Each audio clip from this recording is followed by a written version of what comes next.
Over action చేసిన title మహా టీవీలోనే వచ్చిందండి. నేను మాట్లాడాను కూడా. ఏంటండి అవునండి, మహా టీవీలో వచ్చింది. అండ్ అనవసరమైన అర్థంతో చేసిన ప్రొడ్యూసర్స్ చెప్తుంటే వాళ్ళదే లైవ్ ఇచ్చారు. అదేంటి అదంతా అదే కథనం చేశారండి. అంటే లాస్ట్గా ఏమొచ్చిందంటే, ఇప్పుడు మీరు నన్ను అది చెప్పనివ్వండి. ఫస్ట్ ఎందుకు నేను వెళ్ళానంటండి, ఇలాంటివి దుష్ప్రచారంలోకి వస్తే ఏం జరుగుతుందంటే, రేపు పొద్దున ఇంకొక అమ్మాయి నాలాగా ఏదైనా అబ్యూజ్కి గురైనా, ఒకవేళ ధైర్యం చేసి తన హక్కు కోసం పోరాడినా, ఒక కమిషనర్ దగ్గరకు వెళ్ళలేదండి ఆ సినిమా ఇండస్ట్రీ నుంచి. కమిషనర్ దగ్గరికి వెళ్ళి అమ్మ నాకు న్యాయం చేయండి అని అంటే, ఇలాగే చేస్తారా బాబు పోనీ అనేస్తారు. సో నాకు ఒక చిన్న బాధ్యత ఉంది. నేను ఊరికే వెళ్ళలేదండి, నాకు భయంతో వెళ్ళండి. నన్ను నేను ప్రొటెక్ట్ చేసుకోవాలి, నా అస్తిత్వాన్ని కాపాడుకోవాలి, నా పేరుని నేను కాపాడుకోవాలి. నేను ఎందుకు చేసావు ఈ సినిమా అంటే నాకు బుద్ధి వచ్చింది. ఇంకా ఇక్కడ నుంచి నేను తీసుకోవాల్సినటువంటి జాగ్రత్తలు అన్నీ తీసుకుంటాను. కానీ మాటలకి పేపర్స్కి వాల్యూ ఎప్పుడు ఇస్తాను. మాటలకి అండ్ నమ్మకానికి ఒకటి ఉంటుంది, కానీ పేపర్ అనేది ఖచ్చితంగా ఉండాలండి. ఏది చేసినా ఒక అథారిటీ తోటి, ఈవెన్ సబ్జెక్ట్ కూడా ఆర్టిస్టులు కూడా చేసుకోవాలి. సో ఇంకొక అమ్మాయి ధైర్యంగా ఒక పోలీస్ ఆఫీసర్ దగ్గరికి వెళ్ళాలి, వారు న్యాయం చేయాలి. ఎందుకంటే అండి అంత చక్కగా నేను చెప్పగానే నాకు స్పందించి 4 రోజులు సినిమా పెద్దలందరూ ట్రై చేసినటువంటి దొరకని ప్రివ్యూ నాకు ఒక పూటలో ఒక పోలీస్ ఆఫీసర్ చెప్పగానే దొరికిపోయిందండి. ఇంకా నేను ఇంతకంటే ఏం చెప్పగలనండి. సినిమాలో మొదటి 30 నిమిషాలు మీరు కళ్ళు మూసుకునేంత అశ్లీలత ఉందంటే సెన్సార్ బ్లేమ్ చేస్తారు. డిటెక్టివ్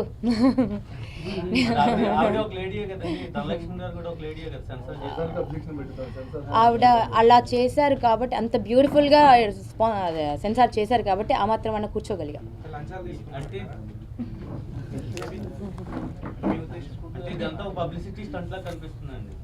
మీకు అలా అర్థమైందండి, మీకు అలాగే అర్థమైందండి.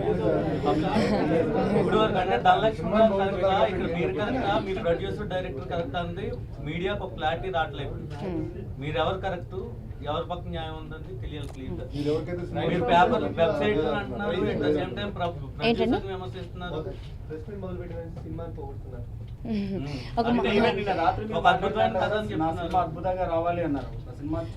మీకు ఇలా అర్థమైంది ఏంటంటే, నేను ఇంత బాధపడుతూ నేను ఇంత చెప్తుంటే మీకు ఇలా ఎందుకు అర్థమవుతుందండి? నేను మీకు సరిగా కన్వే చేయలేకపోతే అర్థం చేసుకోవాలి. మీరు ఒక ఆడపిల్లగా మీ ఆవేదన తెలియజేయడానికి నిన్నటి ప్రయత్నం చేశారు. సౌహృదతో మేము అర్థం చేసుకుంటున్నాం. ఆడపిల్లగా ఒక ఆర్టిస్ట్ గా మీరు ఎంత బాధపడ్డారో మేము అర్థం చేసుకుంటాం. మీరు ప్రెజెంటేషన్ చేసే విషయం ఏంటంటే, ఆ సినిమా ఫస్ట్ 30 minutes ఆ సినిమా గురించి కొన్ని కళలను చెప్పారు. అవునండి. ఫైనల్ గా మీరు చెప్పబోయేది ఏం చెప్పాలంటే, మార్ఫింగ్ విషయం క్లారిటీ ఇవ్వండి. తర్వాత ఏ సీన్స్ లో మార్ఫింగ్ జరిగింది అన్నది క్లారిటీ. మార్ఫింగ్ అంటే నా క్యారెక్టర్ది నేను ఏం చేశానో అది ఉందండి. ఓకే, మధ్యలో ఒక కార్టూన్ క్యారెక్టర్ వచ్చింది, ఏంటంటే చేసింది, వెళ్ళిపోయింది. నా ఫోటోగ్రాఫ్స్ ఏవైతే వెబ్సైట్లో ప్రచురణలోకి ఉన్నాయో అవి అబ్సల్యూట్లీ చేయబడ్డాయి. నా బాడీ పార్ట్స్ అన్నిటినీ డిఫరెంట్గా చిత్రీకరించడం జరిగింది. విచ్ ఈజ్ అన్ ఏదండి, ఇది కాన్ఫ్రంటేషన్ జరిగిందండి. దానికి సంబంధించి నేను ఆయనతో మాట్లాడాను, డిస్కషన్స్ కూడా జరిగాయి. అది ఎవరు చేశారు ఏంటన్నది ఇక పోలీస్ వారు తీసుకుంటారండి. వెబ్సైట్లో అంటే 15 days బ్యాక్ నుంచి సినిమా ప్రమోషన్ జరుగుతుందండి. అవి గోడల మీద పోస్టర్లుగా కూడా వచ్చినాయి. ప్రతి ఒక్కరికి కనిపిస్తే మీరు కూడా తిరుపతిలో చూసానన్నారు కదా, మరి ఎందుకని మీరు అప్పటి నుంచి చర్యలు తీసుకోకుండా పర్టికులర్గా నిన్న రాత్రి ఈ రోజు పొద్దున్న సినిమా రిలీజ్ అయింది? నిన్న రాత్రి కాదండి బాబు, మీరు ఒక్కసారి మా అసోసియేషన్కి వెళ్ళి అడగండి. నేను ఎన్ని రోజుల నుంచి తాపత్రయపడతాను. నాకు రిలీజ్ అనేది ఎప్పుడు తెలిసింది తెలుసా అండి? జస్ట్ 5 days ముందు తెలిసింది.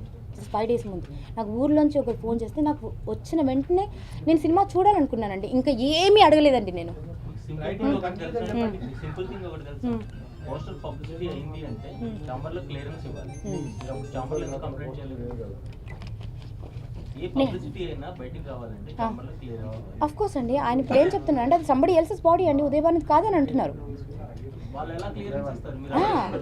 నేను అబ్జెక్షన్ దాకా వెళ్ళలేదండి. ఇది ఓన్లీ డిస్కషన్స్లోనే ఉంది. నేను ఛాంబర్కి వెళ్ళి నాకు న్యాయం చేయండి, నేను సినిమా చూడాలనుకుంటున్నాను, నేను ఇన్ని కష్టాలు పడి సినిమా చేశాను. అట్లీస్ట్ సినిమాలో హీరోకి ఇన్ఫామ్ చేయడం జరగలేదు, నాకు ఇన్ఫామ్ చేయడం జరగలేదు, మెయిన్ 2కి ఎవరికి ఇన్ఫామ్ చేయడం జరగలేదు. సో అట్లీస్ట్ నాకు న్యాయం చేయండి అని అంటే పెద్దలందరూ ఇంటర్ఫియర్ అయ్యి ఆయన సినిమా చేయించమని ప్రయత్నం చేసిన ఆయన ముందుకు రాలేదు. ఓకే, సో పోలీస్ దగ్గరికి వెళ్ళాల్సి వచ్చింది. సో ఆ పోలీస్ దగ్గరికి వెళ్ళిన తర్వాత నేను సినిమా చూశాను. ఓకేనండి. సో సినిమా చూసిన తర్వాత నేను మాట్లాడింది కూడా నేను సినిమాకి వ్యతిరేకంగా కూడా మాట్లాడేది. కానీ ఈ రోజు వచ్చినటువంటి కథనాలను నేను వ్యతిరేకిస్తూ ఇంకా చాలండి, ఇంకా నేను నా ఉద్దేశం అది కాదు. అండ్ దీని తర్వాత కూడా నేను ఇంకా ప్రెస్ మీట్స్ కూడా చేయదలుచుకోలేదండి. ఎందుకంటే వెళ్ళండి. నేనేం చెప్పట్లేదండి, నేను అలా ఏం చెప్పట్లేదు. అంటే then you'll know why I'm before you. నేనేం చెప్పదలుచుకున్నాను అన్నది మీకు అర్థమవుతుందండి. అసలు లేదండి.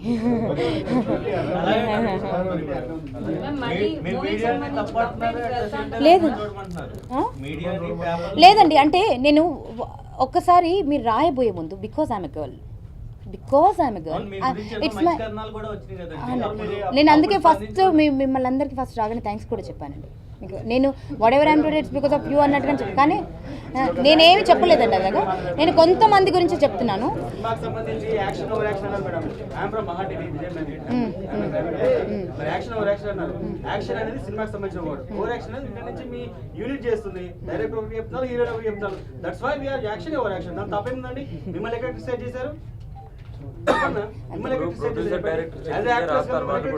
మీరు ఎప్పుడు ఖండించలేదు, మీరు ఎప్పుడు దాన్ని ఖండన I don't want to give డబ్బులు ఇచ్చాను నేను ఉదయభానుకి అంటాడు, అది రాస్తారా లేదంటే ఇవ్వలేదు అని మేము తెలుసుకుని రాయాలా చెప్పండి. ఇప్పుడు మీరు లేరు, లేకపోతే ఏం రాస్తారు? అట్లీస్ట్ ఒక మాట అడగాలి కదండి. అదే అంటున్నాను, మీరు అవైలబిలిటీ లేకపోతే ఏం చేస్తారు? ఆయన ఇచ్చారు, మీరు నెక్స్ట్ డే ఖండన చేస్తే అది రాస్తారు కదండి. ఉదయభాన్ ఇట్లా ఖండించింది డబ్బులు ఇవ్వలేదు అన్నది. అంతేగాని మీరు మీడియాని బ్లేమ్ చేసి నా మీద ఏదో మిమ్మల్ని బ్లేమ్ చేయట్లేదండి ఎవరి మీద ఉండదు.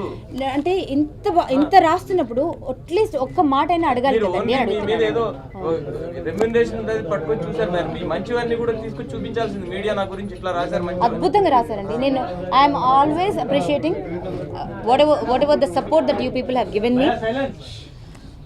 ఒక ఆడపిల్లగా అండి నేను చెప్పదలుచుకుంది ఏంటంటే నా ఫండమెంటల్ రైట్ కోసం నేను పోరాడానండి. పబ్లిసిటీ స్టంట్ చేయదలుచుకోలేదు నేను.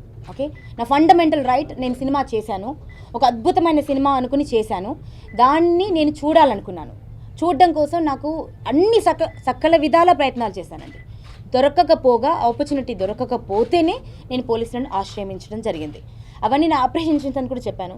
సో నా ఆపరేషన్స్లో సినిమా చూసిన తర్వాత నాకు ఏవైతే డౌట్లు ఉన్నాయో వాటి మీద కేసు ఆల్రెడీ లాంచ్ చేశాను, కంటిన్యూ కూడా చేయబోతున్నాను. అండ్ ఎందుకు ఇది నేను చెప్తున్నానంటే అండి, బికాజ్ ఇంతమంది నాకు సపోర్ట్ చేశారు. ఒక ఆడపిల్లగా నేను ఫైట్ చేయడానికి ముందుకు వస్తే ఇంతమంది నాకు సపోర్ట్ చేశారు. నాకు మీరు కూడా సపోర్ట్ చేయాలండి. బికాజ్ యూనో నేను నా దాంట్లో వాస్తవం ఉంది అని చెప్పడానికి నా కంప్లైంట్ మీరు మాలో చదవండి.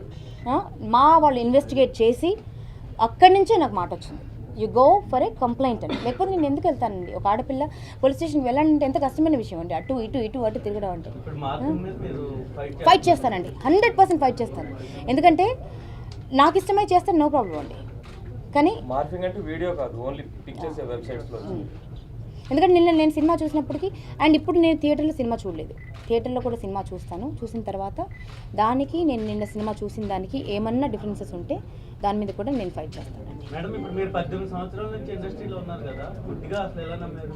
ఎంతో పెద్దమంది హీరోలు యాడ్ రిలీజ్ చేశారు, అందరూ చాలా మంది చూసారు డైరెక్టర్లు. అంత ఈజీగా ఇటువంటి డైరెక్టర్ ప్రతిరోజు ఆర్టిస్ట్గా పుట్టినందుకు ప్రతిరోజు నన్ను ఒక అనుమానపు కంటితోనే చూస్తుంది సమాజం. అమ్మతోడండి, I swear on my profession, ఒక అనుమానపు దృష్టితోనే చూస్తుంది. అక్కడ నేను గౌరవాన్ని సంపాదించుకోవడానికి ప్రతిరోజు చస్తూ బ్రతుకుతూ యుద్ధాలు చేస్తున్నానండి. నిజంగా యుద్ధాలు చేస్తూ మొత్తానికి బ్రతకగలుగుతున్నాను. సో ఇలాంటి అమ్మాయికి నాకు సపోర్ట్ చేయడానికి ఇంతమంది ఉన్నారు. నేను మిమ్మల్ని తప్పు పడితే ఈరోజు నేను సర్వనాశనం అయిపోయాను. నేను చెప్తున్నాను, కొంతమంది ఒక మాట రాసే ముందు, ఆడపిల్ల గురించి రాసే ముందు ఆలోచించండి అన్నాను. అది కూడా తప్పేనండి. ఆలోచించండి అన్నాను, అది తప్పెలా అవుతుందండి? ఒక ఆడపిల్ల గురించి రాస్తున్నాను కదండి. నేను అవైలబుల్గా లేకపోతే ఆవిడ అవైలబుల్గా లేదని నన్ను వచ్చి తిట్టండి కావాలండి. నీకు బుద్ధి ఉందా అసలు అని కొందరు చేశారు అలా కూడా. ఎవరైతే ఈ డెక్కన్ క్రానికల్ వారు ఉన్నారో వారు నాకు ఫోన్ చేసి మీకు నేను 10 సార్లు చెప్తున్నానండి, మీరు కమెంట్ చేయదలుచుకోలేదు, మీకు వాళ్ళు చెప్పింది నేను రాస్తాను, తర్వాత మీరు బాధపడితే నాకు అనవసరం అని చెప్తే నేను మాట్లాడాను. అంటే అలా అలా ఆలోచించే వాళ్ళు ఉన్నారు, బట్ అందరూ అంత సెన్సిబుల్గా ఉండరు కూడా, రైట్. ఇదొక సీరియస్ ఇష్యూ అండి. బికాస్ ఏదైతే అనుకుంటామో అది జరగనప్పుడు డెఫినెట్గా డిసప్పాయింట్ అవుతాడండి, ఎవరైనా డిసప్పాయింట్ అవుతారు. ఒక అద్భుతమైన సినిమాలో నటించాలనుకున్నాను, ఒక అవార్డు వస్తుందని ఆశపడ్డాను, మోసపోయాను. మోసం ఎందుకు పోయావు అని అంటే నేను ఏం చెప్పగలను. అండ్ నేను సినిమాని ఎటువంటి విధంగానూ నేను దాన్ని దూషించట్లేదు, నా హక్కును నేను కాపాడుకునే ప్రయత్నం చేశానండి. ఎందుకంటే ఈ రోజుల్లో అలాంటి సినిమా నాకు కావాలేమో, మేబీ నేను కరెక్ట్ కాదేమో. నా హక్కును నేను కాపాడుకునే ప్రయత్నం చేశాను, దానికి ఒంటరి పోరాటం చేశాను, ఓవర్ యాక్షన్ చేయలేదండి, ఒంటరి పోరాటం చేశాను. అండ్ ఈ ప్రెస్ మీట్ కూడా ఎందుకు పెట్టానంటే ఈ కథనాలకి ఫుల్ స్టాప్ పెట్టడానికి. ఈ కథనాలకి అది వాళ్ళ ఇష్టం అండి, వాళ్ళు పోస్టర్స్ చూసి వాళ్ళు మీ కంక్లూజన్కే వదిలేస్తున్నానండి. మేడం లాస్ట్ క్వశ్చన్ అండి, పబ్లిసిటీలో భాగంగా హీరోయిన్స్ కానీ ఏమి కానీ ఫోటోషాప్ చేయటం, డిజైన్స్ చేయటం కామన్, సర్వసాధారణం. అట్లా చేయించవచ్చు కదా, దాన్ని మీరు మార్చగానే అసలు ఎట్లా అంటారు? నేను దాని మీద ఫైట్ చేస్తానండి, ఎంత దూరమైనా వెళ్తాను. అంటే మాకంటూ కొన్ని హక్కులు ఉండాలండి. ఎందుకంటే అంటే ఆడపిల్లలకి, ఆర్టిస్టులకండి అట్లీస్ట్. ఎందుకంటే ఆడపిల్ల ఉంది కదా అని మనం పబ్లిసిటీ కోసం మేము ఏమైనా చేస్తామంటే దట్ ఈస్ నాట్ రైట్ అండి. అట్లీస్ట్ ఒక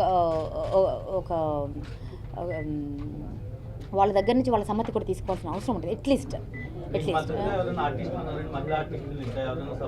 అసలు ఇప్పటి వరకు నేను ఈ విషయం ఎవరికి చెప్పలేదండి, మీడియాకి నేను ఫస్ట్ టైం చెప్తున్నాను. ఇది ఓన్లీ మా అసోసియేషన్కి మాత్రమే తెలుసు. మా అసోసియేషన్లో దీని గురించి డిస్కషన్ జరిగింది, మా అసోసియేషన్లో ఎంటైర్ యూనిట్తో మాట్లాడడం జరిగింది. దాని తర్వాత కంక్లూజన్కి వచ్చారు. వచ్చిన తర్వాతే పెద్దలు నాకు సజెస్ట్ చేసినటువంటిది ఇది, పోలీస్కి వెళ్ళి అప్రోచ్ అవ్వడమ్మా, మీకు న్యాయం జరుగుతుంది, because we don't have short time. ఒకవేళ నువ్వు ఒక 15 రోజుల ముందు వచ్చుంటే మేము వేరేగా ఉండేదేమో, కానీ నువ్వు షార్ట్ టైంలో వచ్చావు. ఎందుకంటే నాకు నోటీస్ లేదండి. నేను షార్ట్ టైంలో ఎందుకు వెళ్ళానంటే నాకు నోటీస్ లేదు. నాకు వేరే ఊరు నుంచి ఎవరో ఫోన్ చేసి నీకు 4 రోజుల సినిమా రిలీజ్ అవుతుందని అంటే నాకు అప్పుడు తెలిసిందండి. అప్పటిదాకా ఆడియో లాంచ్ గురించి చెప్పలేదండి. మీరు ఫోన్ చేశారా వాళ్ళకి? నేను చేశాను కానీ నో బడీ లిఫ్టెడ్. నాకు ఆ విషయం తెలియదండి, రిలీజ్ అని తెలియదు, ఆడియో లాంచ్ అయిందని తెలుసు, నాకు తెలియదండి. నాకు మాత్రం ఒక 5-6 డేస్ నుంచే తెలిసింది. ఏ ఆడపిల్ల భయపడాల్సిన పని లేదు, సపోర్ట్ చేయడానికి ప్రభుత్వం ఉంది, రెడిక్యూల్ చేయడానికి ప్రపంచం ఉంది, బట్ సపోర్ట్ చేయడానికి కొంత మంచి బతికే ఉంది అండి. సో ఎంటైర్ సిస్టమ్ మనకి సపోర్ట్ చేస్తుంది, న్యాయం ఉంటే ఎంటైర్ సిస్టమ్ సపోర్ట్ చేస్తుంది, పోలీస్ సపోర్ట్ చేస్తారు, విమెన్ కమిషన్ సపోర్ట్ చేస్తుంది, మూవీ ఆర్టిస్ట్ అసోసియేషన్ సపోర్ట్ చేస్తుంది, వీళ్ళందరూ సపోర్ట్ చేస్తారు. So need not to fear anything. నేను ఒక ఎగ్జాంపుల్ మాత్రం సెట్ చేయదలుచుకున్నానండి. ఒక చీప్ ట్రిక్స్కి కానీ ఇలాంటి టాక్టిక్స్కి కానీ మేము లొంగము. ఇలాంటివి ఏం జరిగినా కూడా నేను ఖండిస్తాను, నేను పోరాడతాను, నా హక్కు కోసం నేను పోరాడతాను.